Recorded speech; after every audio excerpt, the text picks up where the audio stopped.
تخيل فريق مصري اتربى على عرش أندية العالم. لا لا لا، ده مش خيال، دي كانت حقيقة في فبراير سنة 2003. والفريق ده هو نادي الزمالك، أول نادي مصري عربي أفريقي يتصدر تصنيف الاتحاد الدولي للتاريخ والإحصاء. بس السؤال هنا، ازاي وصل الزمالك للقمة دي، وايه اللي خلى جيل الألفية يتحول لأسطورة؟ تعالى نحكي القصة.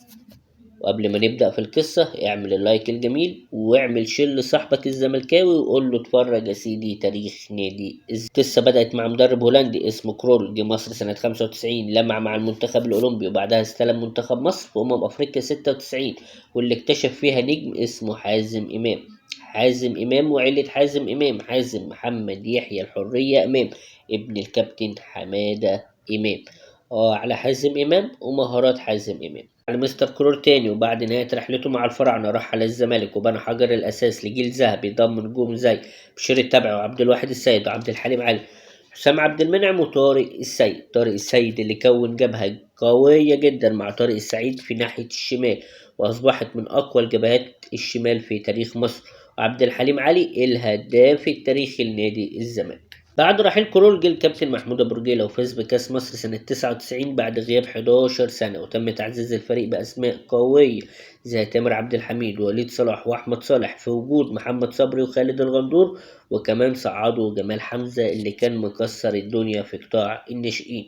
لكن كان ناقصهم حاجتين: مدرب عنده رؤية وخبرة، ومهاجم خبير. أوتو فيستر الألماني في سنة 2000 وقدم أداء قوي، بس الضربة الكبرى كانت لما اتنقل إبراهيم حسن وحسام حسن من الأهلي للزمالك، صفقة أطلقوا عليها صفقة القرن أو صدمة القرن. لكنها كانت البداية. الفريق مرعب، أداء ناري، جبهة يمين نارية، وسط ملعب حديدي في وجود دونجا تامر عبد الحميد، وهجوم مرعب بكده حسام حسن وعبد الحليم علي. حقق الزمالك كاس الكؤوس الأفريقية، لكن الحظ السيء خلاهم ما يشاركوش في كأس العالم للأندية بعد تفليس الشركة وإلغاء البطولة.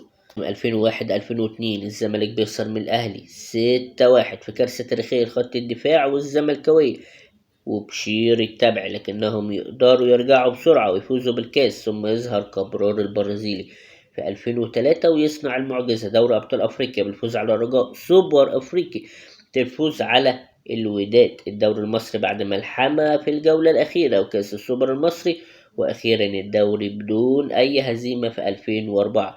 جيل كامل جمع بين المتعة والبطولات، بين الفن والدموع، وكان شعاره الزمالك قادم. وده ما كانش هزار، كان شعار الرجولة وشعار لحب نادي الزمالك. لكن مع نهاية سنة 2004 بدأت الخلافات ويمشي كبرار بعد ما كتب اسمه بحروف من ذهب.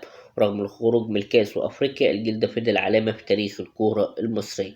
لو حضرت الجيل ده أكيد فاكر أيام ما الزمالك كان مدرسة الفن والهندسة وبجد، ولو لأ فأنت أكيد نفسك الزمالك يرجع تاني للعصر الذهبي. اكتبوا لنا في التعليقات إيه اللي محتاجوا يعملوا الزمالك عشان يبني جيل ذهبي زي ده. اشترك في القناة لو بتحب حكايات الكورة الجميلة. مستنوا قصص تانية من الزمن اللي ما بيتكررش.